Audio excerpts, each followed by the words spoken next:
Good day, panel of educators, members of the opposing bench, and audience. My name is Aslam Rahman, standing as the Prime Minister for Side Government today. For decades, developing nations like Indonesia have operated under a flawed economic orthodoxy, the belief that our national prosperity can only be rescued by foreign capital. We roll out corporate tax holidays, relax environmental regulation, and build special economic zones specifically designed to appease foreign multinationals. Yet, time and time again, when global geopolitical crisis hit or US interest rates spike, the foreign capital vanishes overnight, leaving our domestic economy vulnerable and exposed. Today, side government fundamentally challenge the status quo. We believe that Indonesia's economic sovereignty, long-term resilience, and social equity must be built from the inside out. Let us define the parameters of today's debate.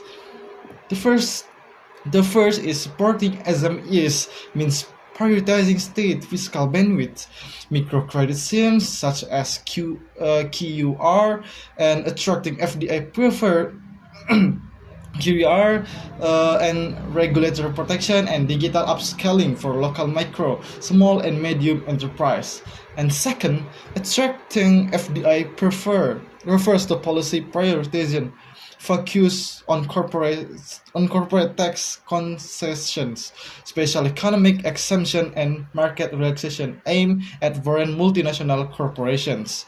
And third, prioritization prioritization does not mean completely banning FDI. It means that when fiscal resources, legislative bandwidth, and policy incentives are finite, the state must explicitly place domestic SMEs first before foreign corporate interests. Our goal today is clear: to build a resilient, inclusive, and sustaining Indonesian economy. Madam Speaker, on to my first point of argument: direct inclusive growth and wealth redistribution. Why is prioritizing SME structurally superior for the everyday Indonesian? Look at the empirical reality of our economy. SMEs absorb over 97% of Indonesian national workforce and contribute over 60% to our national GDP. They represent over 64 million local business units spread across all 38 provinces, from agricultural aggregators in Sumatra to local craftsmen in East Nusa Tenggara. When the government prioritizes FDI, where does the capital actually go? FDI is inherently capital intensive, not a labor intensive. Foreign corporations enter developing markets with high tech automation. Uh,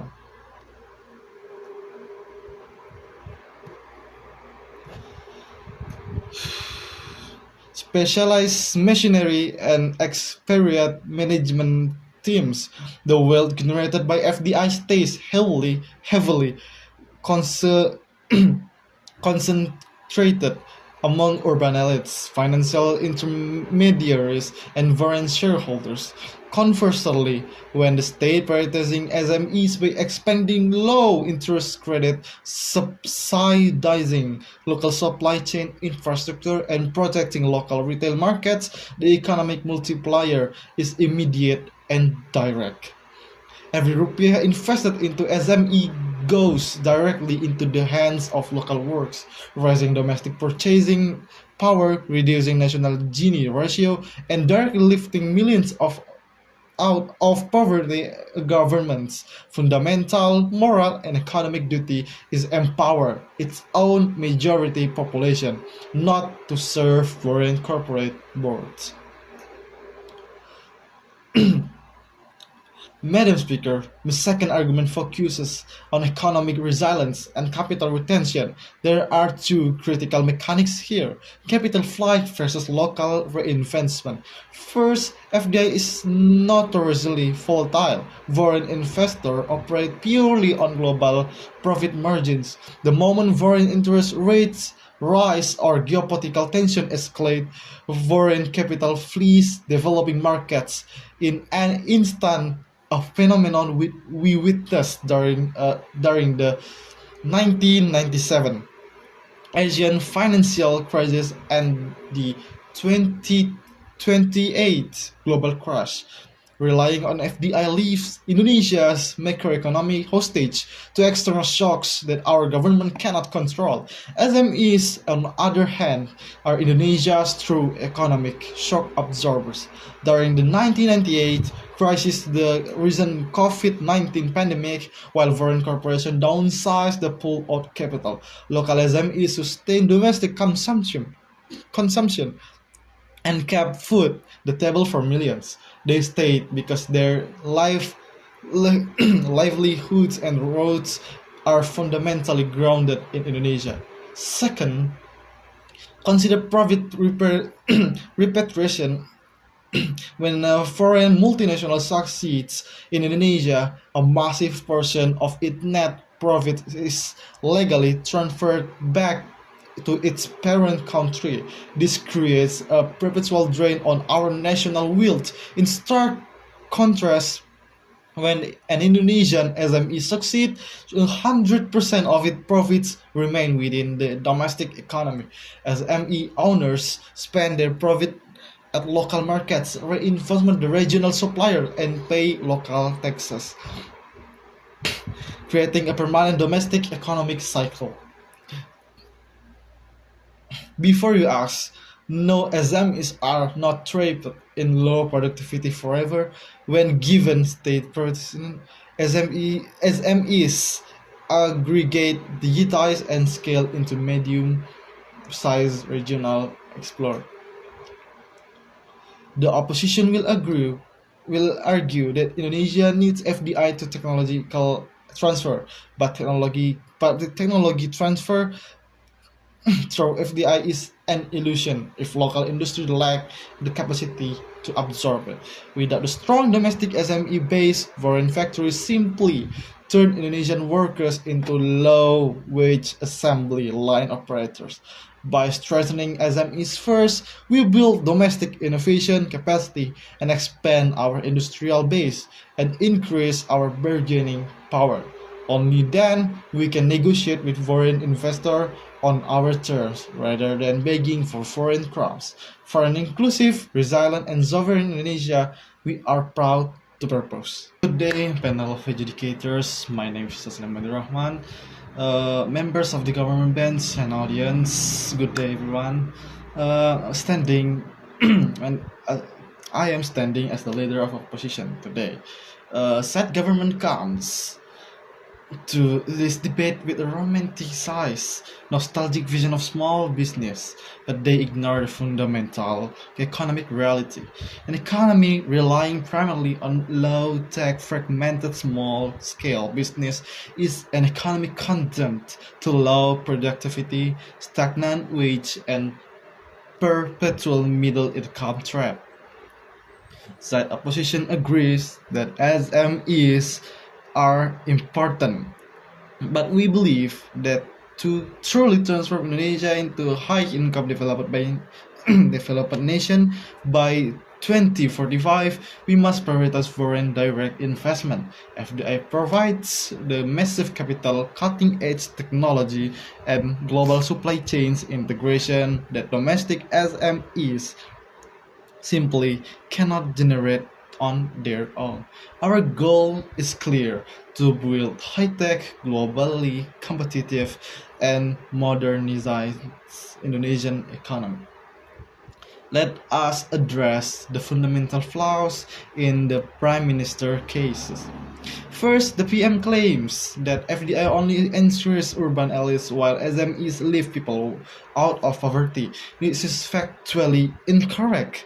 Low productivity SMEs provide subsistence level survival, not upward social mobility. Selling street food or operating micro retail shop does not give Indonesian youth high-skilled jobs.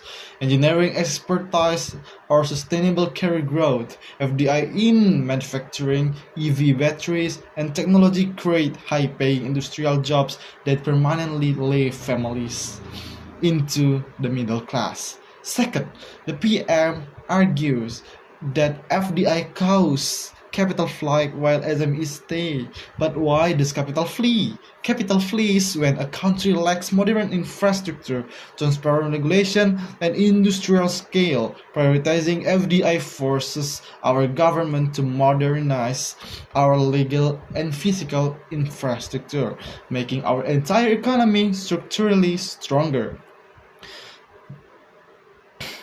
Mr. and Madam Speaker, onto my first argument, technological leapfrogging and industrial upgrading.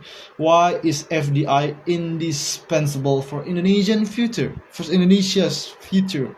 Over 90% of Indonesian SMEs are informal, micro-scale operations lacking capital for research and development R&D, subsidizing low-tech SMEs indefinitely does not create technological progress. It simply keeps our economy trapped in basic agriculture and low-value retail.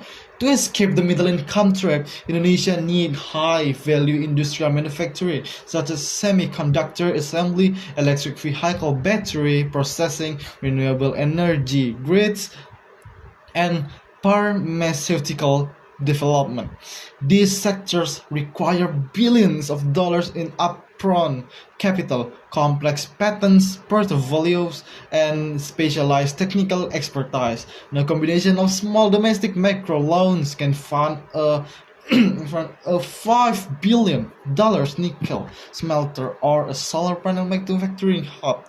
FDI provides an immediate injection of capital and technology that allows Indonesia to leapfrog decades of slow industrial development. When Tesla, LG, or Hyundai build mega factories in Indonesia, they do not just bring capital, they import world-class engineering standards, automated management, and global technical benchmark into our national ecosystem. Mr. and Madam Speaker, my second argument proves that FDI is actually the ultimate enabler for domestic SMEs. The government bench sets up a false dichotomy, assuming that exporting FDI means destroying SMEs. In reality, FDI and SMEs have a deeply symbiotic relationship through backward and forward economic linkage. When a major foreign enterprise builds a manufacturing facility in West Java or Central Sulawesi, it does not operate in an isolated vacuum. A foreign plant requires thousands of Tier 2 and Tier 3 local suppliers, company manufacturers, logistic providers, industrial catering, maintenance crew, and software support. These secondary and tertiary contracts are executed precisely by domestic SMEs. By prioritizing FDI, we create a massive guaranteed market for local SMEs. Instead of leaving SMEs to struggle in saturated domestic retail markets, FDI integrated domestic SMEs directly into global value chains. FDI expands the overall economic pie, whereas side governments policy merely redistributes a small, stagnant pie. My response to side government is, if you isolate SMEs from foreign technology, your SMEs will forever remain producing low-quality goods that cannot compete internationally. Madam and Mr. Speaker, romanticizing smallness will not transform Indonesia into a global economic power. We need foreign capital, foreign technology, and global integration to build the foundation that our nation desperately needs for a modern high-tech For a modern, high-tech, and globally competitive Indonesia, we proudly propose. Good day, panel of adjudicators. My name is Aslam Rahman, speaking as Deputy Prime Minister. The leader of opposition built their entire case on an economic fantasy, the assumption that foreign multinational corporations enter Indonesia out of benevolence to uplift our local suppliers. Let us dismantle this illusion. Now, the LO, leader of opposition, claims that FDI creates a symbiotic spillover effect for local SMEs, but what does historical evidence actually show?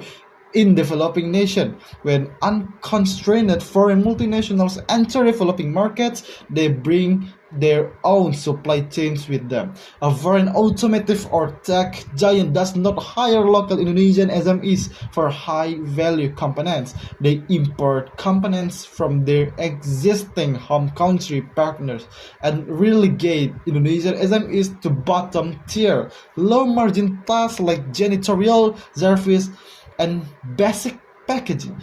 Un- Unchecked FDI result in economic extraction where foreign monopolies crush local competitors through predator pricing. Furthermore, the LO, leader of opposition, claims SMEs keeps us in low productivity. They completely ignore how countries like South Korea, Taiwan, and Germany build their economic miracles by aggressively protecting and nurturing domestic small and medium enterprise, the Mittelstand, until they grow into world-class industrial leaders. Mr. Madam Speaker, I will extend our case by proving how prioritizing SMEs corrects structural credit market failures in developing nations. Why does a private market naturally fail SMEs? Commercial banks operate on risk aversion, on a collateral bias. A commercial bank will always prefer lending $100 million to a foreign corporate subsidiary because it carries foreign parent company guarantee, even if that foreign company extracts wealth from Indonesia. Conversely, an innovative local Indonesian business seeking five $50,000 to scale a local food processing plant and routinely rejected due to lack of traditional land collateral. This creates a systemic credit crunch and stifles domestic innovation. When the state explicitly prioritizing SMEs, we intervene directly to correct this market failure by mandating credit quotas and subsidizing credit guarantees QR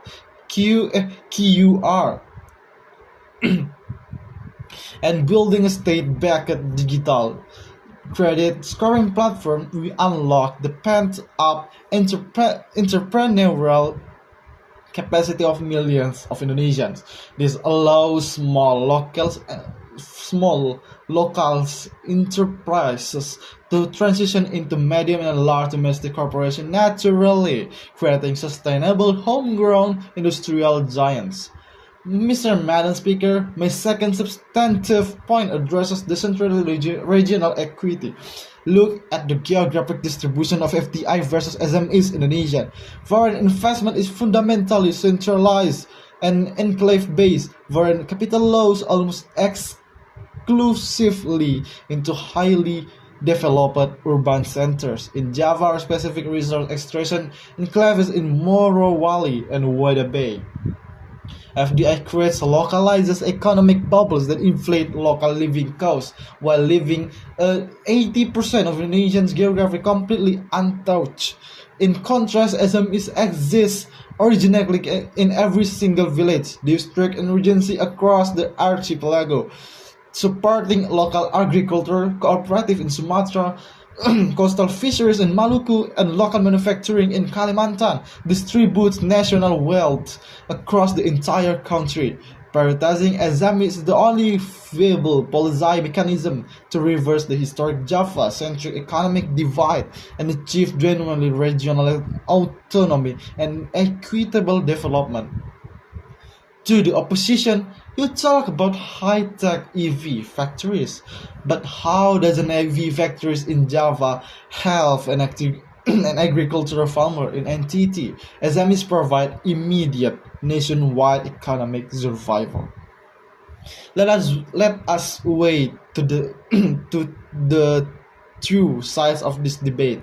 Set a position now versus speculative trickle down benefits from foreign mega corporations that concentrate wealth in elite enclaves and repatriate provides abroad. The side government offers immediate and structural empowerment to 97% of the Indonesian workforce across every region of our nation. We must build our economic foundation on our own people. Proud to propose. Today, panel of educators. My name is Aslam Rahman, speaking as the deputy leader of opposition. The government bans arguments rely on a dangerous economic premise that the subsidies and protectionism can magically transform micro business into world-class enterprise, but state resources are finite. Every trillion rupiah spent subsiding innovation and uncompetitive domestic micro business is a trillion rupiah taken away. From building the deep water ports, renewable energy grids, and research universities that our nation desperately needs, the DPM accused FDI of creating extractive enclaves, but they completely ignore the reality of regulatory frameworks. Modern FDI in Indonesia operates under strict local content requirement TKDN and joint venture mandates. Foreign companies are legally required to partner with domestic firms and transfer technology indefinitely. Shielding domestic SMEs from international competition is only breeds complacency, inefficiency, and low-quality goods for Indonesian consumers. Mr. Madam Speaker, I will extend the opposition case by addressing fiscal sustainability in infrastructure development. Indonesia faces a massive infrastructure deficit. To achieve high economic growth, our nation requires hundreds of billions of dollars for green energy transition, transport, logistics, and digital connectivity, and industrial ports. Our national state's budget, APBN, is fundamentally constrained and cannot bear with this financial burden alone. If the government prioritizes SMEs, the fiscal strain of the APBN becomes unsustainable. Subsidizing low-interest loans, providing cash handouts, and building local training centers for 64 million micro units drains public revenue without generating significant export tax returns.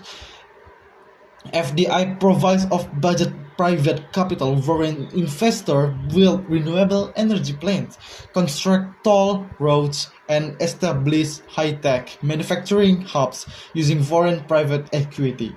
This capital injection built national infrastructure without costing Indonesian taxpayer a single rupiah. Furthermore, foreign corporation generates massive corporate tax revenues and import duties. Expanding our national APBN, this expanded fiscal space allowed the state to heavily in public health care, education, and social safety nets.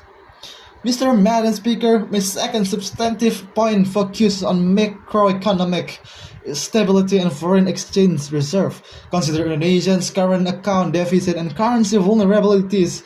Domestic SMEs predominantly produce low-value goods for domestic consumption. They trade in rupiah and consume local resources, but they do not regenerate substantial foreign currency reserve through exports. FDI, especially in export-oriented manufacturing and mineral downstreaming, transform Indonesia into an export power when foreign investors build nickel processing plants and electronics manufacturing hubs. Indonesia exports high-value processed goods to global markets, earning billions in US dollars. This accumulation of foreign exchange reserve is critical for national macroeconomic stability. Strong forex reserve defend the Indonesian rupiah against global inflation. reduce the variant debt risks, and lower the cost of imported essential commodities for all Indonesian citizens, including SMEs. To cite government, without the foreign currency generated by FDI exports, our rupiah weakens, making raw material expensive for the very SMEs you claim to protect. Panel of educators, let us look to comparative. Such government's policy leads to fiscal exhaustion, currency vulnerability, and an economic dominated by low-tech, informal microshops, and that cannot compete globally. Side opposition policy secures of budget capital, builds modern infrastructure, stabilize our currency, and, and integrates Indonesia into global industrial elite. For a modern, resilient, and, and prosperous nation, we are proudly propose. Good day, panel of educators. My name is Hasan Rahman, again, standing as the member government. The debate so far has focused heavily on traditional economic metrics, GDP contribution, credit access, and immediate employment, while opening government established why SMEs are crucial for domestic equity. Both opening benches miss the divine geopolitical reality of the 21st century.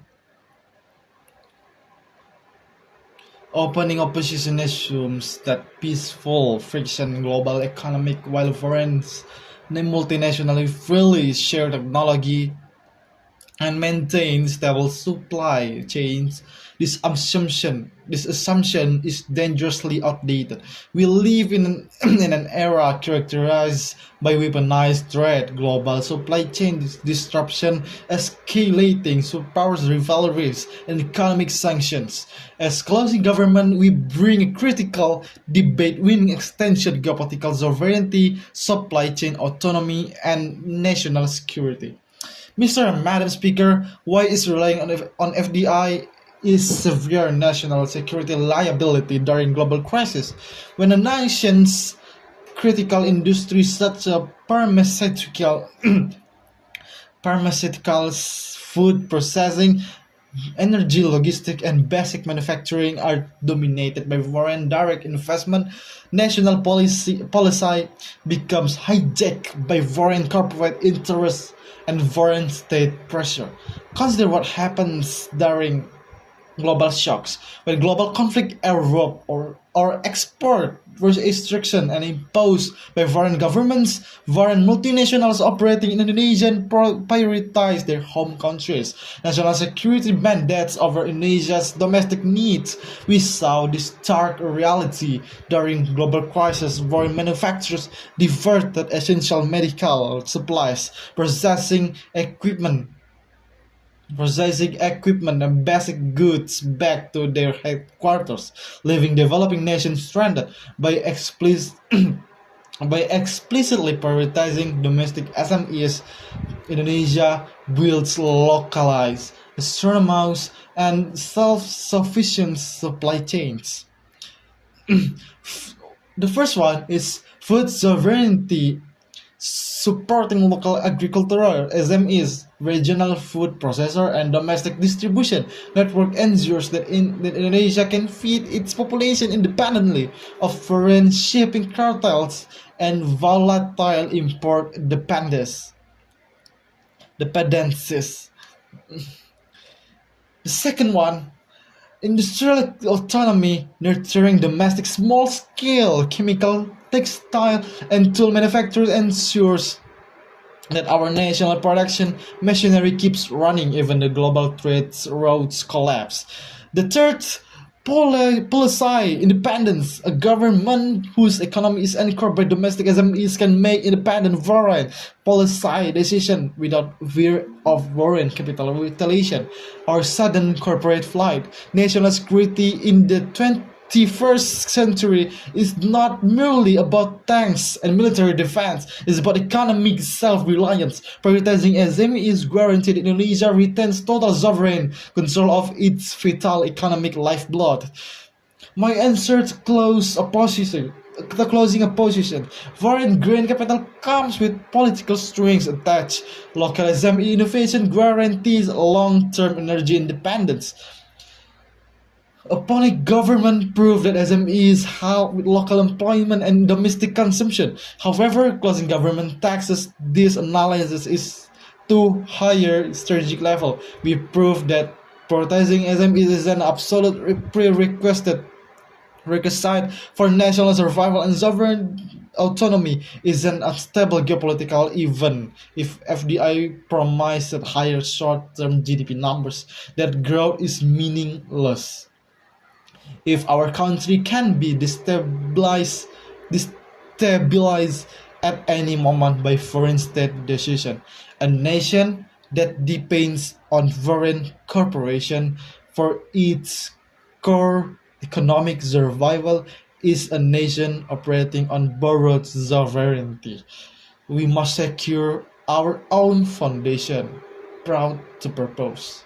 Good day, panel of educators. My name is Rahman, standing as the member of opposition. The member of government brings an isolationist, nationalistic veer mongering argument to this debate.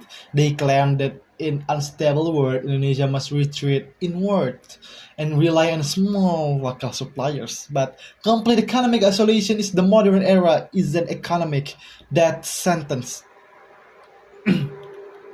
No developing nation has ever achieved economic security or technological self-reliance by closing itself off from global capital and foreign technology. Furthermore, opening government and closing government share a vital blind spot. They completely ignore the most existential challenge facing Indonesia in the 21st century: climate change and the urgent need for a high-tech green energy transition. As a closing opposition, we present a transformative extension: the green energy transition, high-tech decarbonization, and global climate resilience. Mr. Speaker, Indonesia is on the front lines of global climate catastrophe as an archipelagic nation. Rising sea levels, extreme weather patterns, and deforestation threaten our very survival. Furthermore, global markets are rapidly implementing carbon border adjustment mechanism (CBAM), meaning undecarbonized exports will soon face crushing global tariffs. Transitioning our economy away from fossil fuels requires unprecedented technological and financial transformation. Building geothermal grids, constructing solar infrastructure, developing electric vehicle ecosystems, and greening heavy industry. This green transformation requires $100 billion in high-risk capital, specialized patents, and advanced engineering expertise. Domestic SMEs fundamentally lack the structural capacity to drive decarbonization. Capital deficit. Small domestic business operate on narrow profit margins. They cannot afford to invest in expensive carbon capture technologies, industrial solar installation, and sustainable supply chain automation. Technological gap. Green technology patents such as high density EV battery chemistry and grid-scale energy storage are owned by global research institutions and multinational corporations. By prioritizing foreign direct investment, Indonesia attracts foreign green capital and cutting-edge decarbonization technology. Foreign investment build our EV battery manufacturing hubs, finances our geothermal energy grid, and modernizes our industrial infrastructure. Prioritizing FDI allows Indonesia to bypass decades of carbon-intensive industrialization, and jump directly into a green sustainable future. This protect our environment, ensure our exports remain globally to complain compliant and creates millions of high-skilled green jobs for Indonesia's young. To closing governments, small local business cannot build a geothermal power plant for solar grid. Without foreign green technology, your SMEs will burn to coal forever. Opening opposition talk about general manufacturing and traditional GDP growth. Causing opposition elevates the debate by addressing the defining crisis of our time, climate survival and green industrialization. We prove that without FDI, Indonesia cannot execute a green transition, exposing our entire economy, including local SMEs, to catastrophic climate damage and global trade penalties. We cannot solve 21st century climate challenge with outdated small-scale local tools to secure a green high-tech sustainable future, and foreign direct investment is non-negotiable. Proud to oppose. Panel of educators, my name is Aslam, standing as the government whip. Today, debate represents a fundamental choice between two economic futures. Do we build an economy grounded in the real livelihoods of 97% of our citizens and corporate domestic sovereignty and resilience, or do we surrender our national policy to volatile foreign multinationals, chasing speculative trickle-down growth that leaves our nation exposed to global shocks? As government whip, I will analyze the two core classes that decided this debate to them and demonstrate why said government, specifically our extension from closing government, wins this match conclusively. Let us analyze the first major class, which side provides true economic stability and national security. The opposition bends from LO to MO built their entire case in assumption that foreign capital brings stable prosperity. But let us look at the structural refutations provided across the government bench. Opening government proved that FDI is inherently volatile and capital intensive, wherein investors operate purely on global profit margins, repatriating wealth abroad and abandoning developing markets during crisis. Closing government took this argument to its winning peak through the geopolitical sovereignty extension. Member of government proved that in today's fractured geopolitical landscape, relying on foreign multinationals for vital industries destroys domestic supply chain autonomy. When global conflict or trade wars erupt, foreign-dominated sectors fail to protect domestic needs. How did closing opposition respond? MO claimed that retreating to SMEs is isolationist, but we never argued to economic isolation. We argued to the strategic prioritization that when state resources are prioritized towards domestic SMEs in agriculture, agriculture, manufacturing, and technology, we build astronomous local supply chains that guarantee food, medical, and industrial security. Government decisively win this class because of national sovereignty and supply chain resilience are prerequisites for any long-term economic growth. The second major class is which policy model directly empowers the majority of Indonesian citizens. The opposition bench argued that FDI creates spillover effects and green jobs, but let us expose flaw in their logic. FDI benefits are centralized by capital intensive and slow trickle down. As a DPM and MG pointed out, foreign mega factories import foreign management and specialized machinery concentrating profits among urban corporate elites. Opposing bands claim that FDI help SMEs is a fantasy. Without state prioritization, large foreign corporations crush localism is through predatory scale and market dominance. Side government prove that supporting SMEs directly invest in 97% of Indonesian workforce, 60% of national GDP across all 38 provinces.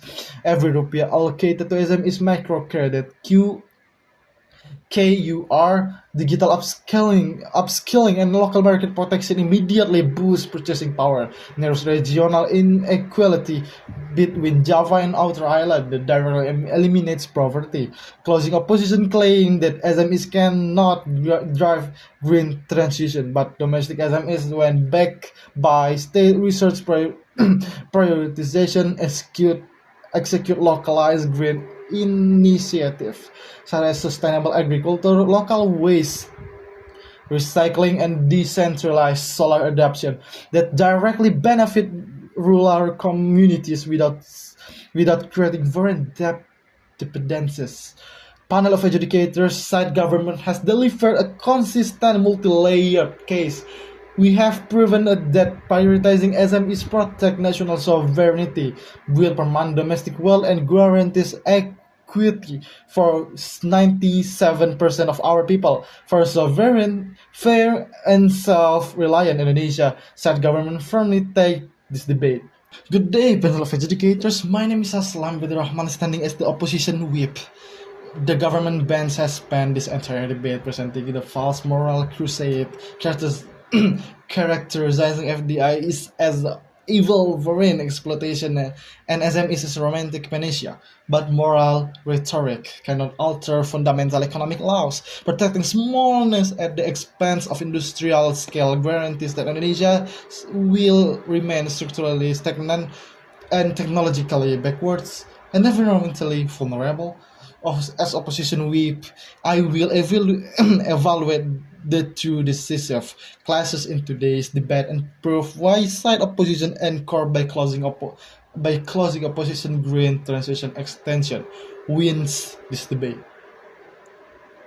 Let us let us evaluate the first decisive class, which side enables Indonesia to modernize its economy and survive existential modern challenge. The government bans from PM to GW to GW argues that we should prioritize domestic micro business because we represent our traditional baseline, but the opposition proof over 90% of domestic SMEs are informal, low-tech operation lacking capital for research and development, endlessly subsidizing low-tech micro shops locks our national workforce in low-wage retail and basic agriculture, ensuring Indonesia remain trapped in the middle-income trap. Closing opposition delivered that transformative extension is completely outframed the government case. The green energy transition is and decarbonization.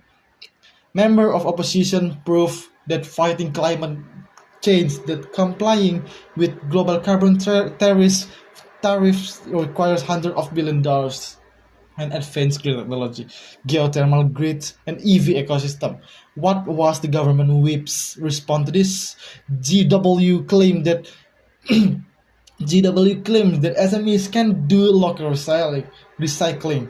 Panel of educators, local recycling cannot replace a coal-fired power plant. Local recycling cannot build an electric vehicle grid. To execute high-tech decarbonization at national scale, foreign direct investment is an absolute technological requirement. Without FDI, Indonesia will continue burning fossil fuels, face global carbon penalties and on our exports, and suffer catastrophic climate destruction. Opposition win this class decisively because climate survival outframes short-term domestic protectionism.